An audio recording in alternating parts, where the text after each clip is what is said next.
I'm Rob. And I'm Nate. And welcome back to Rob and Nate Record a Podcast. This is week 2 of our Billy Wilder month, in which we watched 1953's Stalag 17. Now, this is a movie in the tradition of films that inspired TV shows.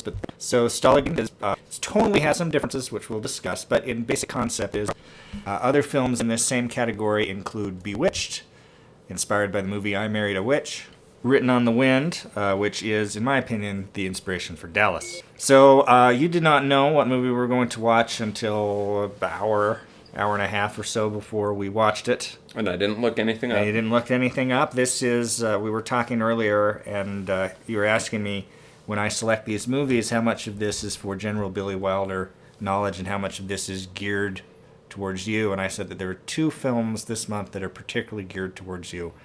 And this is one of them. Yep. And so, what did you think? What are your first impressions of Stalag 17? This movie's hilarious. Yeah. It is very consistently comedic. Is there any basis in reality in this plot? No. One of the things I find interesting is at the very beginning of the film, Cookie, who's our narrator throughout the film, talks about his resentment he has that they never, having been in a camp in World War II, that they don't make movies about prisoner camps. They always make them about the heroic people fighting on land, air, or sea. But it's weird to hear that now because we're all familiar with the prisoner camp movie, especially The Great Escape. It's a genre that really hadn't come into existence in 1953 when this came out, but became semi-standard. I mean, The Dirty Dozen, there's a lot of classic POW camp movies.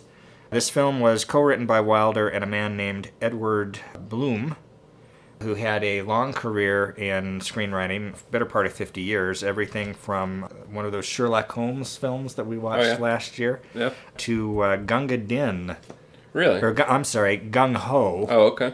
Which is Ron Howard, Michael Keaton vehicle from the 80s. Yeah.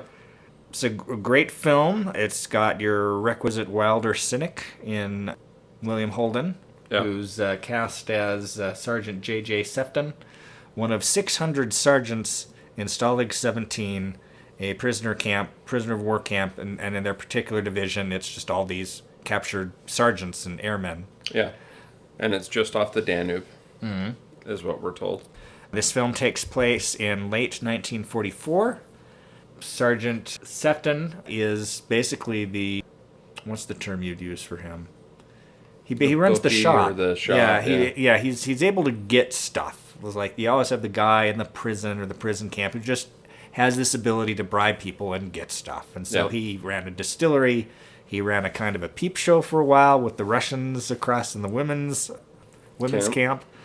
And he just accumulates stuff, and he's not super likable, and suspicion falls on him very early in this film when somehow the Germans keep figuring out when they're up to things in his barrack. This opens with 2 of the men who try to escape being pretty mercilessly gunned down. Well, it's not even just that. The machine gun encampment is placed exactly where they're going to come up. Yeah. So the minute they come out to make their escape outside the camp, they're just mowed down with a machine gun. Yeah, which is a great example in this film of how there's heavy stuff in it, but there's also a lot of light comedy. Yeah, and it walks that line quite well. It never seems too jerky. It always seems to work. Plot is never sacrificed in favor of the comedy. Yeah, the comedy just kind of naturally flows, which is weird to say about something set in a POW camp. But what makes it work is just these supporting characters, in particular 2 supporting characters. Robert Strauss and Harvey Lembeck is Animal Sergeant Stanislaus Kozłowski, and Harvey Lembeck is Sergeant Harry Shapiro. Mm-hmm. Yeah. These are our 2, this is our comic duo. The barrack clowns, as they refer to him in the movie. And Animal is obsessed with the actress Betty Grable, which has an awkward payoff kind of late in the film. And I guess that would make Shapiro more or less the straight man, though they are both kind of characters. We've got Peter Graves in this film as Sergeant Frank Pierce. Interesting factoid. Peter Graves died on March the 14th, 2010, the day of the car accident that almost killed me. Really? Huh. So that's just something that sticks in my mind. You've got Sig Rummen as Sergeant Johann Sebastian Schultz, Yeah. which is super analogous to the Sergeant Schultz character in Hogan's Heroes. You got Peter Baldwin as Sergeant Johnson, Don Taylor as Lieutenant James Dunbar, Neville Brand as Duke, and Robinson Stone as Joey, among others. Yeah, I find it entertaining we were watching this, but Sig Rummen, Sergeant Johann Sebastian Schultz, it's entertaining that the guard at the camp for the sergeants is a sergeant. Yeah. Yeah, coming to the others you mismentioned, Robert Shawley as Sergeant Blondie Peterson, William Pearson as Marco the Mailman, Gil Stratton as Sergeant Clarence Harvey Cookie. Who's our narrator. Yep. Jay Lawrence, Sergeant Bagrat Radian. Erwin Kassler is the Geneva Man. So this film is basically about how suspicions in the camp fall on Sefton. And at first he's kind of, he knows he didn't do it, and so he's just completely dismissive until everybody becomes completely convinced that he did it and start making his life a hell. And they start taking the stuff and they beat him up. And he is indignant about this. And while he's a cynic, and he kind of kept his emotional distance, and he's far from a patriotic type of guy, this lights a fire under his belly, and he's determined to find who the snitch is in the bunker. Well, more specifically, they beat him one night. The other sergeants in his barracks, they, deliver barrack justice, and everyone takes their turns giving him his lumps.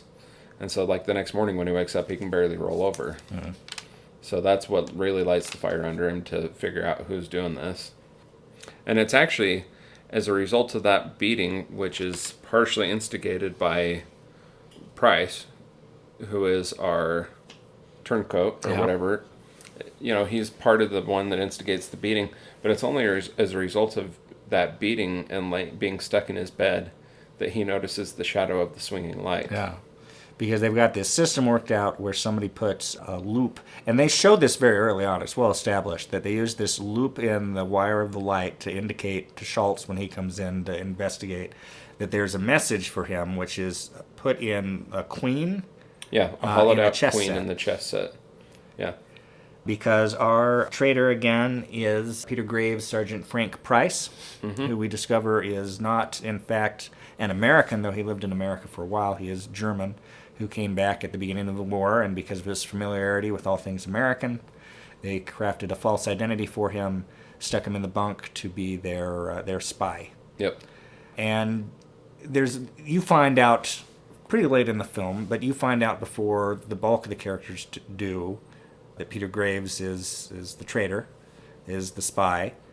Did you suspect him before, or who were you thinking the spy was? I wondered about Joey, but I wasn't sure. Because Joey is basically... Does he even say a word the entire film? I don't think so. He's basically mute. He's had some, I guess you could say, was shell-shocked from his war experience. And the only thing he does in the entire movie is play his little whittled flute. Which they call the piccolo. Yep. Yeah, he apparently saw like everybody in his plane die except for him, something like that. They said something along the lines of 9 of his friends splattered on the front of his windshield. So Yeah. yeah. So that's a feasible. He could have been faking. But yeah, so you didn't really see. I figured Sefton had to be a ruse. Yeah, Though you wonder about obvious. Sefton when he gets into the Russian women's camp. Yeah. You know, you have to wonder about him at that point. But yeah, it seemed a little too easy. He later reveals how that's done. 100 cigarettes to the right guard, and you can spend some time with the Russian ladies. Yep. So it was interesting, but yeah, I wasn't sure who it was. Like I said, the only one I specifically even verbalized was the possibility of Joey, so I wasn't sure. Mm-hmm. But the instigating factor of why we find out about some of this is Lieutenant Dunbar is brought to this camp, who's played by Don Taylor. And Lieutenant Dunbar, once they're there in the camp, we learned that he was a saboteur, that he was in the restroom when a munitions train was coming by in Frankfurt. and he uses a cigarette, lights the cigarette, and puts it behind the matches in a pack of matches, and drops it out the bathroom window into the hay car on a train of munitions. And when the cigarette burns down to the matches, it ignites it and sets off the train of munitions, blows it up, causing train disruptions and a lot of disruptions to the German supplies. But he reveals this to his camp, and Price is in the process of... Well, Price actually turns him in.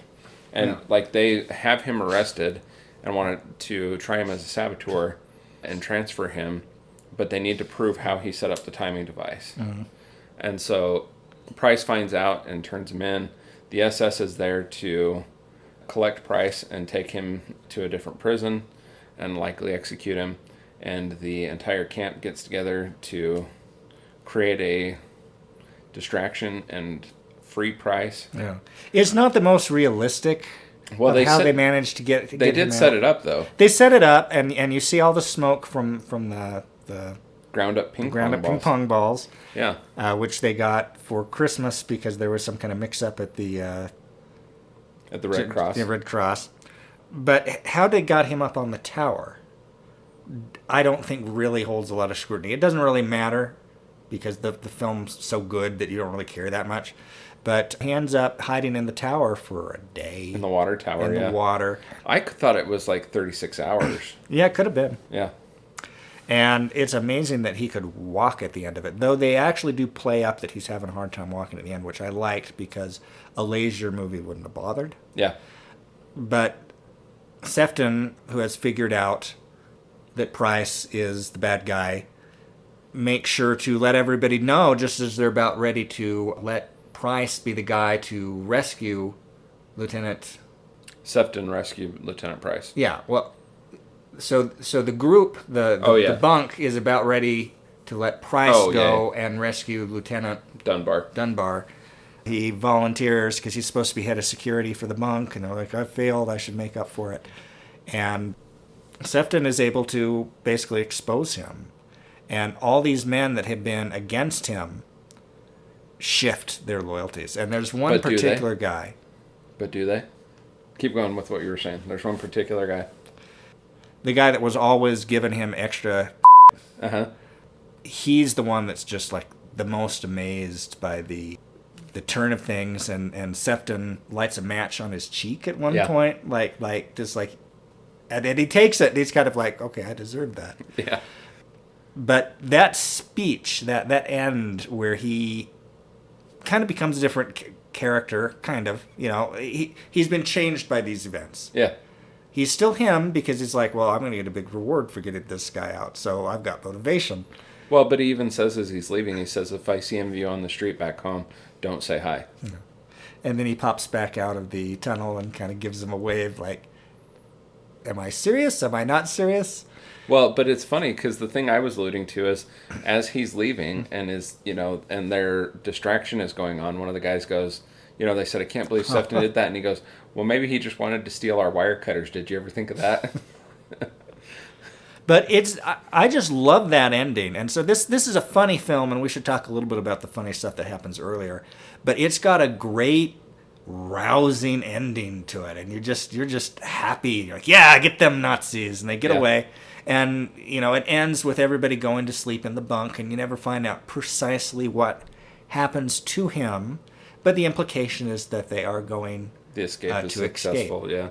And if you take as canonical the late 1970s film Escape from Athena, in which William Holden briefly reprises that character in cameo, this guy makes the rest of his war career breaking people out of prison camps. Oh, yeah.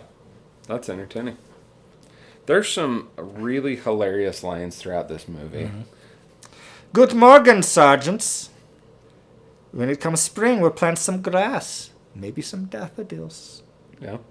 There's one moment after the two men have been killed at the beginning of the film that our barracks clowns, Animal and Shapiro, are joking around while shaving, and Shapiro says, those Nazis ain't kosher.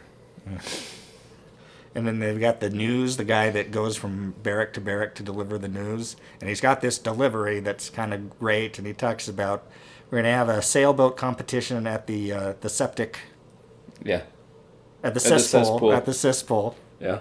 Bring your yachts. Or if you want to enter a yacht. Yeah. And along with the mail call, there's the time Shapiro gets the, what is it, 5 letters? Yeah. And we find out later that they're all from a finance company looking for payments on a Plymouth that he Yeah. bought before the war. Is it gonna, yeah. Yeah. I love that those make it to him, the POW camp, where he could do a hell of a lot about Well, but then there's also the one soldier who gets a letter from his wife talking about how she found a baby on the doorstep. Yeah. And it just happens to have exactly my eyes and exactly my nose. He just keeps going, I can believe it. I can believe it. And we're going to keep it as our very own. I believe it. Yeah. I believe it. He keeps saying that throughout the film. This film has a ton of Hollywood-centric jokes. Mm-hmm. Stuff with, like, the Betty Grable things, and with Shapiro putting on the hat and stuffing some hay in it, and Animal being convinced that it's Betty Grable. Yeah, because he's been drinking some of that moonshine that's real bad for you, and so he hallucinates, and eventually Shapiro has to slap him to make him realize that he's not Betty Grable, because he's starting to get, like, uncomfortably amorous with him. Yeah. And the expressions of despair that come from Adam, it's like he is legitimately hurt. Yeah. That it's not Betty Grable. Well, another great skit is they've given all of the barracks a copy of Mein Kampf and told them that the war is going so well for the Germans that they should go ahead and begin their indoctrination. And one morning as they're getting up, all of the soldiers in the barracks have put on a little Hitler stash. And when Sergeant Schultz is coming in, one of them is standing up Shapiro's on the table. up there lecturing gobbledygook German from the and holding up Mein Mein Kampf. And it's like, are you all indoctrinated? Yeah. Are you all good little Adolfs? Yeah. Then let's give this salute to Sergeant Schultz. They'll turn around with their Hitler stashes and they do a Heil Hitler, and Schultz starts to salute, and then he's and then wait a minute. That was hilarious. I laughed pretty hard at that. And when the Commandant, Preminger's Sherbach, is talking to Lieutenant Dunbar, and they're getting ready to take Lieutenant Dunbar to his office to torture him, but he's kind of pretending that it's friendly. It's like, I need some company. I have insomnia. Oh, really? Have you ever tried taking 40 sleeping pills? Yeah. I like the spoof 1940s romance song that they sing at the... yeah. I'd love to get the full lyrics of it, but my favorite line is, I love you are the only words I can say, and that I love you, the same old words I'm saying in the same old way. I just think it's a satisfying movie. It's a great combination of real rousing stuff with comedy. You know, the timing, I think, is good. As I mentioned earlier, these are two kind of different styles that might really have clashed with each other, but I think that the film flows remarkably well. It never feels like there's huge tonal shifts, even though there are some fairly significant tonal shifts in this thing. It feels grounded, too. It feels fairly realistic. Oh, yeah. That's why I asked if this had any basis in actuality, is because it does feel like that. It's very heavy in the comedic relief, but it still feels so grounded you could believe that it possibly was based on something. But one question I have for you, how did you feel about the treatment of Price at the end of the movie? You know, so they decide to use Price as the distraction. They tie a bunch of clattering pans and stuff to him, tape up his mouth, throw him out into the prison yard so that he'll be shot by his old men, and all the spotlights will go on him so that Sefton and Dunbar can make their break for it. It seemed appropriate to me. I probably would have done it. Yeah. Yeah, in some ways it seems harsh, but at the same time, given the fact that he actually was a saboteur. And now he was responsible for the death of at least 2 men. Yeah. Well, but it's implicated there's been other escapes that have been foiled under the same guys. Yeah. So, yeah, I thought it was all right. Not undeserving. Interesting way of handling the discipline of someone in your camp, but yeah. It's also interesting that Preminger, who was also Jewish Austrian, like Wilder, though Wilder was technically born in what is now Poland, agreed to make this film as an actor, which he occasionally did, even though he was principally known as a director and a producer, but that Wilder would direct it and that he would co-write it, a comedy set behind barbed wire with the Germans when he lost, most of his family in the Holocaust. Yeah. It's interesting. But that is how Wilder handles this stuff, is this kind of cynicism, but there's also a kind of heroic perseverance that the cynicism hides, at least in the character of J.J. Sefton. On a little bit lighter note, what did you think of Preminger's Scherbach putting on his boots just to make the phone call Oh, to Berlin? yeah, that's Just so they can click his heels when he's on the phone? Yeah. We hope you all have a white Christmas, just like the ones you used to know. Yeah. Isn't that the words of that clever little man you have, the one who stole his name from our capital? Yeah, this was a good film. What do you rate this film? I'm going to give this... I'm waffling between 8 and 9 stars. Mm-hmm. Yeah. I'm waffling between 8 and 9 on the 10-star scale. 3.5 on the 4-star scale. Oh, a rare half rating from Precisely. It's Rob, hard to who's find... not a fan of those. It's hard to find anything to critique in this film. Yeah. It is a fun film. It is entertaining throughout. Like I said, the comedic relief in it is great, well-timed, well-placed. All of the skits, I can't think of a skit in this thing that doesn't land, a joke that doesn't work, anything that doesn't age well I either. love the Warner Brothers cartoon gag where the two clowns are getting into the women's bunk and they just take some paint and start drawing a line, and the guard at the gate just like, well, they must be doing something official and let them in, and they just take it up to the girls waiting in line for the delousing sauna, and then they start flirting with the girls, at which point the guard finds, hey, something's up. And so he goes up to confront him, and then they just paint his face and run away. It's like, it is a Warner Brothers cartoon. Yeah, it's... Well, and it ages very well. Yeah. There's nothing in this that seems inappropriate today. No, you're right. And Yeah. it so easily could. Yeah. Well, and so many movies from the 50s Yeah. and older do have things that date them when you rewatch them. Well, and there's this scene on Christmas Day where they're dancing. That's where the Betty Grable thing comes in, where Animal hallucinates. But all those men dancing together, and it plays like it doesn't seem awkward. It doesn't seem, careful with the wording. But there's not really there's not a joke. Oh, they're acting like they're gay. Like that's not kind of the joke of it. Yeah. It's just like they're letting loose. Yeah. But yeah, I think this is a very strong film. I think my main critique with it would be that I think it starts out kind of slow. It takes a little while to get going. Build up. One comment, you mentioned the Christmas dance scene.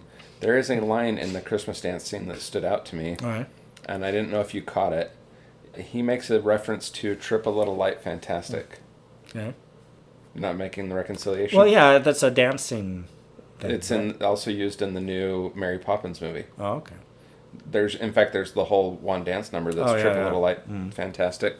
And I was like, is that actually a phrase? And evidently it is a phrase. No, see, you did not know that was a phrase. That's why it didn't stand out to me, because I've heard that phrase. Yeah. So, anyways. I would give the film 3.5 stars. Think I would probably give it 8 on the 10-star scale, but that ending is so great, it almost makes me want to put it up to a 9. Yeah. This is a really good film. Yeah. Yeah, this is one I'll add to my rotation. I want to trick... Like, how do you get young children today to watch a black and white, from the oldies? Mm-hmm. But I feel like this would be a good candidate to show kids. Yeah. So. Because it's got that kind of goofy... It's humorous and consistent enough in that I think it would work. Mm-hmm. Anything else to add on this one? No. Okay. I'm Rob. Oh, actually, I got a couple questions for you. Oh, okay. Where was this filmed? Good question. Not sure. Let me see if I can hurry and find it. And we should also talk about awards. I was going to ask how it did. How many locations? It was all filmed in LA, which would not be hard to do because it's such a relatively small set. Yeah, it is. Yeah. It is for a war film. Super cheap. Yeah. Because there's no military vehicles other than some like transports and some jeeps. There's no planes. There's no battle sequences. Yeah. Uniforms or you could be looser with. Yeah. So this is a super affordable World War II movie. I don't see any like box office returns, but this says this has an estimated budget of 1.6 million. $10 million at the box office. Okay. This film has yes for William Holden, who won. Though he felt that he should not have won for it. He felt that there was a couple, I think 2 other the nominees who said were more worthy, but he feels he got it as basically an apology for not winning the award for Sunset Boulevard, which happens sometimes. The other nominations were Best Supporting Actor for Robert Strauss, who was Animal. Oh, he got a nomination? He got a nomination for that, yeah. Wow. You rarely get nominations in an acting category for a comic performance, at least anymore. If one of those 2 was going to get one, I would have guessed it was the guy that played Shapiro. Yeah. Yeah. Well, I guess people just kind of thought that the whole character of Animal was funny. And one wonders a little bit... he does commit pretty hard to it. One wonders a little bit if this was an inspiration at all for the Muppet Animal. I wondered that. Yeah. And then Billy Wilder was nominated for Best Director. Huh. Interesting. Interesting to see a comedy get those nominations. Yeah. Stalag 17, 1953. What was the runtime on this? Do you remember? 121 minutes. Yeah. So solid 2 hours. Yeah. Yeah. This was a great film, so I enjoyed it. Thanks for enlightening me. Indeed. And I'm Rob. And I'm Nate. And this is Rob and Nate Record a Podcast. Maybe now I'll go look at trivia, see if there's anything worth mentioning. Well, there was a thing that said Charlton Heston was considered for the part. Really? Of Seton. Or Septon. Huh. That would have been a very different... Yeah. I don't know if that would have worked. Maybe it would have. It's just such a perfect part for Holden, though. Holden does that cynicism so well. Yeah. And this was his second of 4 films that he did with Wilder. Huh. This is interesting. This film was one of the biggest hits of Billy Wilder's career. He expected a big piece of the profits, but the studio accountants informed him that since his last picture, Ace in the Hole, lost money, the money that the picture lost would be subtracted from his profits on this film. Oh. So Wilder left Paramount shortly thereafter. Oh, yeah, I'll bet. Yeah. Ace in the Hole we may watch next Billy Wilder one. Yeah. And I was thinking that I might turn this into a thing for the foreseeable future where we do a month dedicated to a German refugee director. Yeah. So we'll do 1 more year of Billy Wilder, and then I think we'll do a year of Douglas Sirk, and then we can do like 3 years of Otto Preminger. There you go. Evidently, to keep the actors' reactions as genuine as possible, they filmed this movie in sequence. Oh. Yeah, that would make sense. And this is a movie you can film in sequence with little trouble. Yeah. Because it's such there's only a couple sets. To improve the chances for commercial success in West Germany, which at that time already was an important market for Hollywood, a Paramount executive suggested to Billy Wilder that he should make the camp guards Poles rather than Germans. Oh. Wilder, whose mother and stepfather had died in the concentration camps, furiously refused and demanded an apology from the executive. Yeah. When it didn't come, Wilder did not extend his contract to Paramount. So there's 2 things with this film evidently tied to Wilder terminating his contract at Paramount. Okay, you ready for this one? One day during an afternoon break in filming, William Holden entertained a young actress in his dressing room. Later that day, while shooting one of the final scenes with Don Taylor in the water tower, he looked down and saw his wife standing on set with a stricken look on her face. Convinced that she had learned about the dressing room incident, he climbed down, certain that his marriage was over. He was greatly relieved when he realized she had only come to tell him she had accidentally wrecked their car. Oh.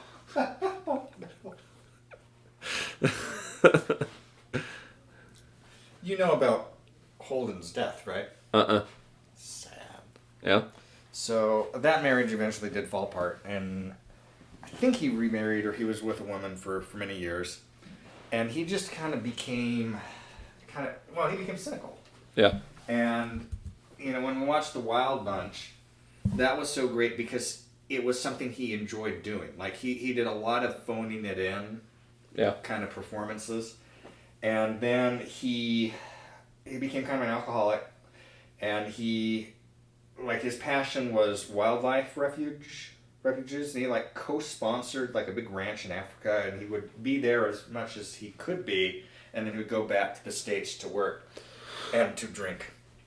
And he got drunk one night in his apartment in Los Angeles, and he stumbled and he hit his head on a table, and he was right next to the table that had the phone on it to call 911. He was bleeding from his skull, and he either couldn't or chose not to get the telephone and call for help, and he died on his floor in his apartment. That is, it's really sad. Yeah.